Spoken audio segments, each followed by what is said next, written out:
বাঙালির শ্রেষ্ঠ উৎসব দুর্গাপুজো, যা আজ দরজায় কড়া নাড়ছে। আর আমার শহর সেজে উঠেছে উৎসবের রঙে। খুব সুন্দর লাগছে আমার কলকাতা শহরকে। তো আজ বেরিয়েছি একটু পুজোর শপিংয়ে, যাবো ওই ধর্মতলার দিকে সিলেদার্সে। তো অটো করে মেট্রো স্টেশনে এসে পৌঁছালাম। মেট্রো স্টেশনে এসে পৌঁছে হায় রে, ভিড় দেখে মনে হচ্ছে গোটা শহরটাই আজ নেমে বাইরে পেরিয়ে গেছে। তো যাই হোক, মেট্রো করে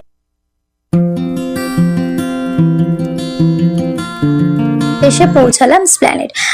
ধর্মতলায় ওদের মার্কেটগুলো বেশ ভালোই জমজমা।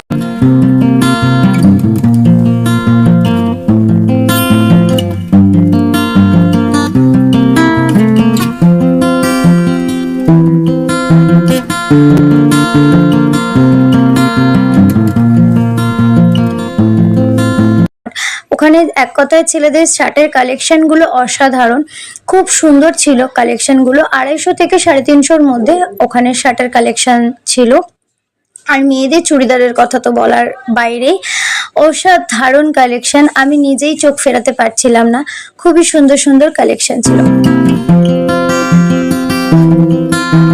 অবশেষে এসে পৌঁছালাম। ভিতরে ঢুকে আমি ভাবছি এটা শপিং মল নাকি পুজোর প্রাঙ্গণ। এত ভিড়, একটুও পা রাখার জায়গা ছিল না, বিশ্বাস করো। তো এদের কালেকশনগুলো এক কথায় অসাধারণ, দামের সাশ্রয় আর মানে খুবই ভালো।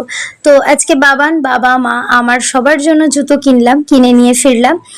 তো তোমরা কে কোথা থেকে শপিং করলে আমাকে জানাবে। ভিডিওটা যদি ভালো লেগে থাকে তাহলে একটা লাইক করবে, আর অবশ্যই চ্যানেলটাকে সাবস্ক্রাইব করবে। তাহলে আমি তোমাদের সাথে আরো নতুন ভিডিও শেয়ার করতে পারবো। আর ভিডিওটা ভালো লেগে থাকে একটা লাইক করবে। আর সবাই ভালো থাকবে, সুস্থ থাকবে। দেখা হবে আবারও একটা নতুন ভিডিওতে। আজকের মতন আসছি।